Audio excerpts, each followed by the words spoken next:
It was a fire that rocked the world of people dedicated to protecting wildlands.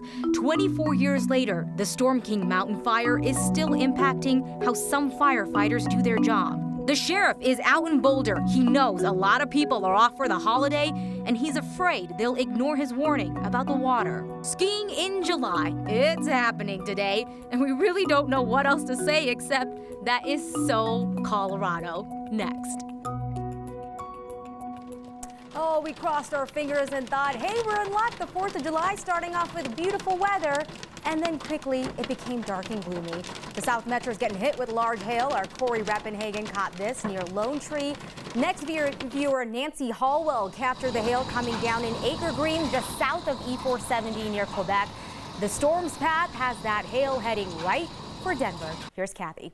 Tornado Watch Anusha posted for Denver, the Front Range in northeastern Colorado until 10 o'clock tonight. Mother Nature not taking a holiday this 4th of July and will indeed provide some fireworks of her own tonight. For many areas, we did see those fireworks already with seasonal highs today. Took a while to get into the 80s, and once we had that heating with that moisture that I know you saw and you felt out there, the storms took off. In Parker, large hail, golf ball size hail recorded across much of Douglas County. Yellow polygons are severe thunderstorm warnings. Current warnings in effect. Castle Rock, Highlands Ranch, up to the metro area and out toward NEIA, where I do anticipate these storms will create some travel issues in or out of the airport. So do call ahead if you have travel plans in the airport. The biggest threat has been hail and damaging wind, in spite of the fact it's a tornado watch that's issued for much of northeastern Colorado, including Denver.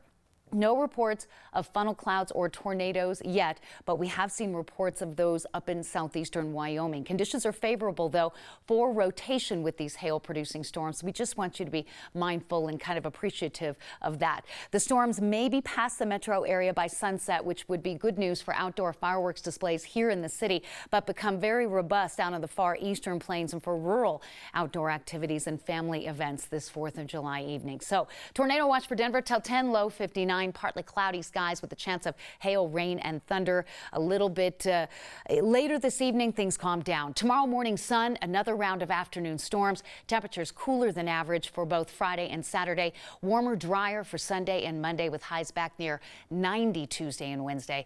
Don't forget about the 9 News weather app. Tracking thunderstorms like this with this app and the interactive radar, Anusha, as you know, is very handy. Yeah, it absolutely is, especially at a time like this. Thanks, Kathy. Okay.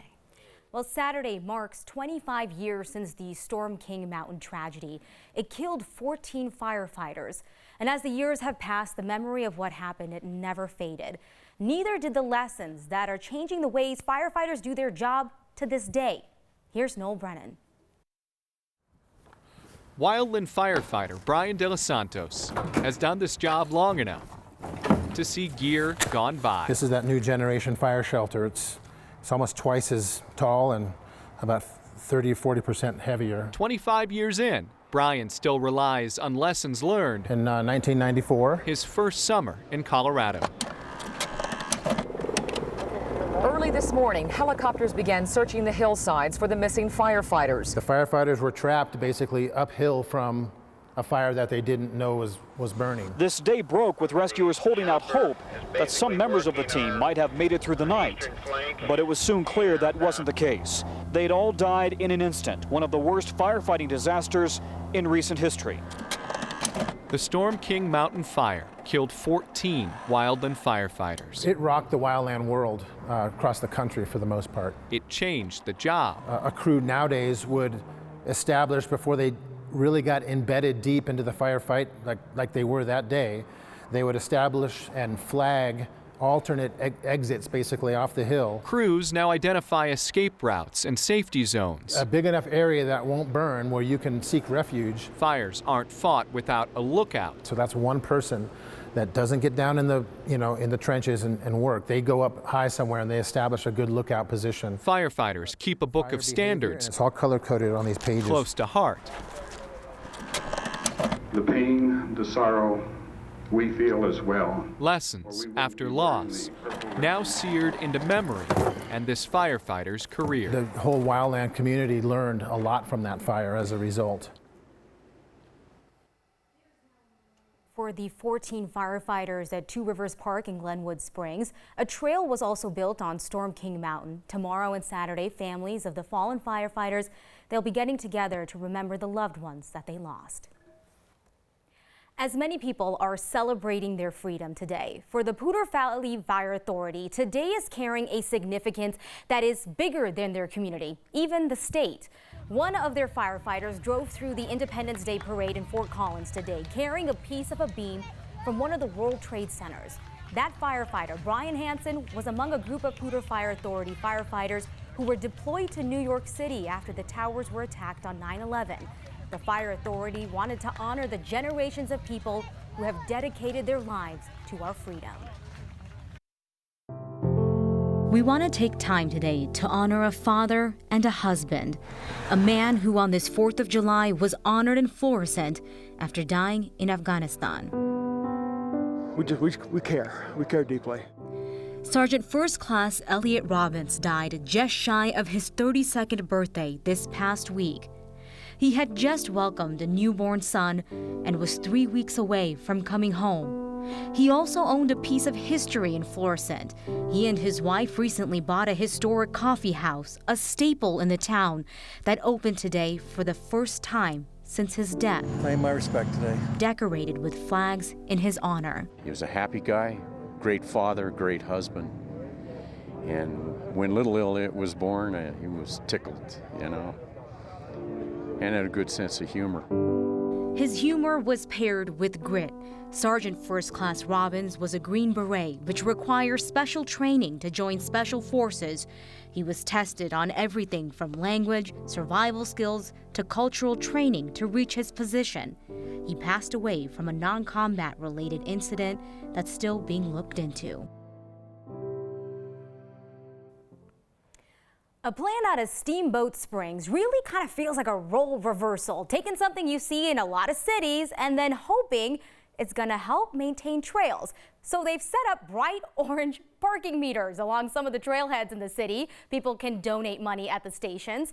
The donations will be going to the city's Trail Maintenance Endowment Fund and are expected to be in place for the next 7 years. The city is hoping to raise $1.5 million for trail maintenance. And if you're thinking of getting into Colorado's rivers for the holiday weekend, don't. Seriously, just don't do it. The melting snowpack is just making it way too dangerous right now.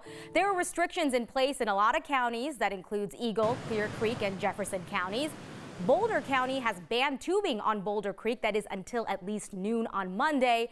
And today, deputies and police officers were out making sure that people were paying attention to their warning. Hey. How are you? Pretty good, thanks. Primarily, there's a tubing ban in effect, which basically prohibits people from being in the water in an inner tube or tethered to an inner tube. So we're looking for that. Hey, how you guys doing? Good? You guys know about the tubing ban, right? Yeah, my name's Chris Norsha, and I'm a patrol deputy with the Boulder County Sheriff's Office. Quite a few people here setting up for picnics and just recreating along the water. In years past, we've had a lot of problems with too many users in the park, a lot of litter, a lot of unsafe behavior. And this year, we also have a very high water flow. I'm Dan Berg. I'm with the City of Boulder Police Department. Primarily around here for education today and safety. When the water flows this high, it becomes a real safety hazard. Could easily, you know, overcome somebody and take them under. Yeah, we've had over the years a number of people that have needed to be rescued, and unfortunately we've had, you know, a few fatalities. You know, right now I think education and the public safety side of it is our primary goal, and the enforcement as discretionary. I would just say use your common sense and try to be safe out here. How's it going? Hey, we got the news about the tubes. Okay, great. Yeah, no, appreciate that. Thanks. The police officers are looking for violations, but mostly just trying to keep people safe while they enjoy the holiday weekend. Common sense. Everyone, tuck that away for a later date. The tubing ban is for the stretch of Boulder Creek from the confluence at Boulder Falls to the eastern limits of the city of Boulder. Save yourself some money. Violations carry a fine of up to $50. Okay, for your Throwback Thursday, we are heading back to 1859. 160 years ago, the first edition of the Rocky Mountain News was printed. William Byers used to use this lever to get the job done. It was a part of his printing press. Well, this is a little unfortunate. It was just one of many things in his office that washed away in a flood in 1864. But a century later, the lever was found at the bottom of the river where Cherry Creek and the Platte River merge.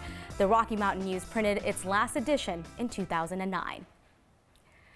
Allow us a moment to make a recommendation. We usually point to someone else's work, but today we are keeping it in the family, and it is Kyle's Twitter feed. So it all started with this tweet, right? When Colorado Senator Cory Gardner said the best Independence Day celebration has Colorado barbecue. Kyle was so perplexed. He asked you guys if Colorado barbecue is a thing. You guys love talking about barbecue. We found that out. And then he dug into the newspaper archives. He didn't really find the answer, but he did find a whole bunch of other really weird stuff, like a story out of Meeker where they were boasting about the guy involved in their 4th of July celebrations who had experienced barbecuing all sorts of meats, including humans. It's in the archives. There are pictures, not of the humans, of the articles. It is a quick read, but it's a funny one. It's a sign that driving around parade closures can be very difficult, especially if you're just trying to follow these directions. And skiing on 4th of July, you don't do that anywhere else but Colorado, man. And that is it. Yeah, that's it. There's not much else to add, so we'll just show you next. It is a sign meant to navigate drivers around a parade route, but sometimes following directions is just not the easiest path. Next viewer Joanna spotted this at the corner of Harrison and 4th in Wellington this morning. The two detour signs were facing each other along the Independence Day parade route. What do you do in a situation like that? Someone either forgot to place the signs or maybe a prankster got to them. Share your signs with us using the hashtag HeyNext, or you can just email us at next@9news.com. So we know for some of you, the parades and the fireworks celebration just wouldn't be complete without that Instagram perfect photo of the fireworks. Well, if you're relying on your phone, we got a little bit of bad news for you. Got a few really bad photos of fireworks on my cell phone, yeah. When you're taking pictures on a cell phone or you're shooting at too high of a shutter speed, you're just gonna get kind of what it looks like to your eyes. So here is the problem. You can't manually change camera settings on a phone, so it's going to take a picture just as your eyes see them. DSLR cameras that allow you to adjust those settings capture some of the best fireworks photos, but of course those cost money, and if you don't have one, we've got a solution for you. Guys, it's 2019. There is an app that can make your phone camera act like a DSLR camera. We asked a pro why that's actually really important. So there's 3 parts of taking a picture: is your ISO, your aperture, and your shutter speed. So we already did shutter speed, 20 seconds. Aperture of like 11, f11 is what you'll see on your camera. And so that makes sure that everything is going to be in focus. You want to shoot at like the lowest ISO. ISO is your sensor sensitivity to light. So if you want to up your game for one of those apps, just search a DSLR camera in your phone app store and adjust your aperture, ISO, and shutter to match the settings on your screen. I hope you were taking notes and you followed all of that. Looking for a fireworks show to watch tonight? We can really help you there. Very easy to follow this one. We've got a list on 9news.com that shows you where all the shows are happening across the state. Well, Independence Day celebrations have really reached peak Colorado status on the real slopes and the fake ones. That's next. There is a man who likes to put his American pride on display. He was seen standing on the overpass along I-70, headed west to the high country this morning, waving his American flag. Next viewer, C. Stevenson, captured this photo while on the way to 4th of July skiing at 8 Basin. Yep, you heard me right. We're talking about skiing on the 4th of July. We are going to get back to that in just a minute. But first, we want to get back to that flag guy. He could be someone we have met on Next before, or at least reminded us of him. In 2017, we caught up with Jeff McNamara, Denver's flag guy, and since this is Throwback Thursday, we decided let's look back at his patriotism.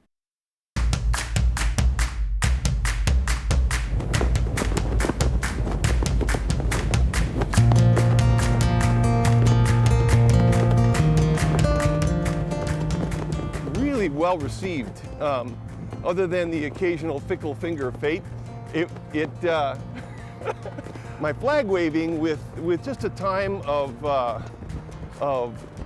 meditation and prayer and stuff like that for the country. The flag is a unifying symbol.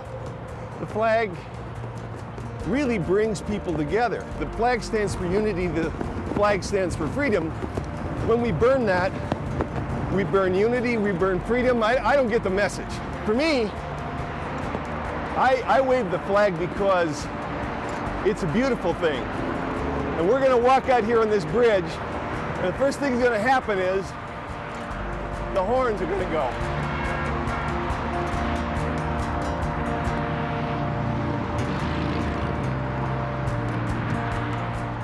When I first started doing this, and it wasn't just a horn, it was like lots of them honking from both sides of the highway, and I was just welled up with emotion. It's a beautiful thing. There's room for all kinds of ideas. It doesn't matter who you voted for. At this point, it's time to come together as Americans. Hey, how are you? Here, hold the flag. Oh, heck yeah, look at this.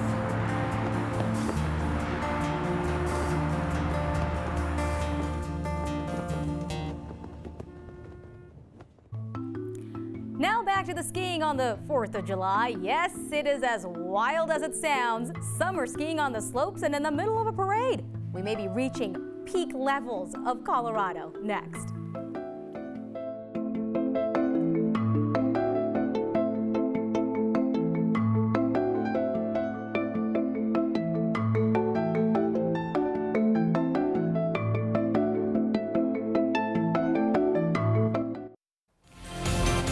Colorado thing we have seen today is a summer day on the slopes. The Independence Day Parade in Vail had a very high country feel to it. One of the floats was coated in snow, obviously, so a few kids who were in the Buddy Werner League could show off some of their skills on their float.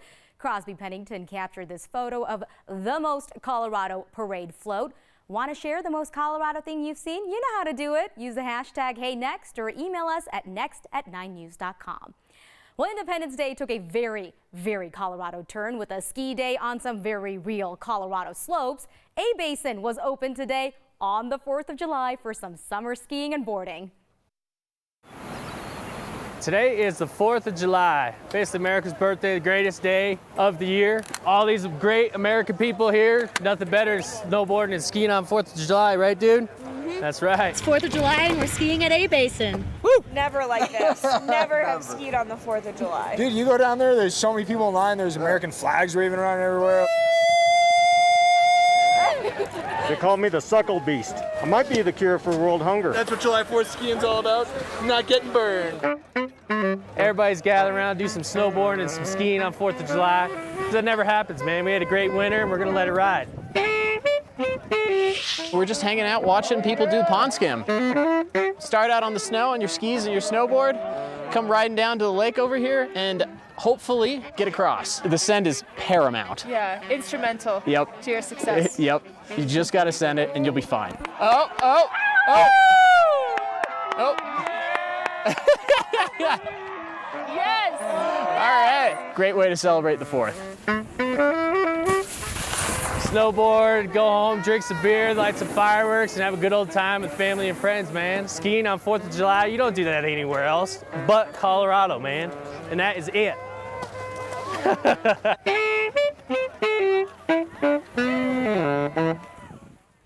That is so Colorado. Have a safe 4th of July and we'll see you next time.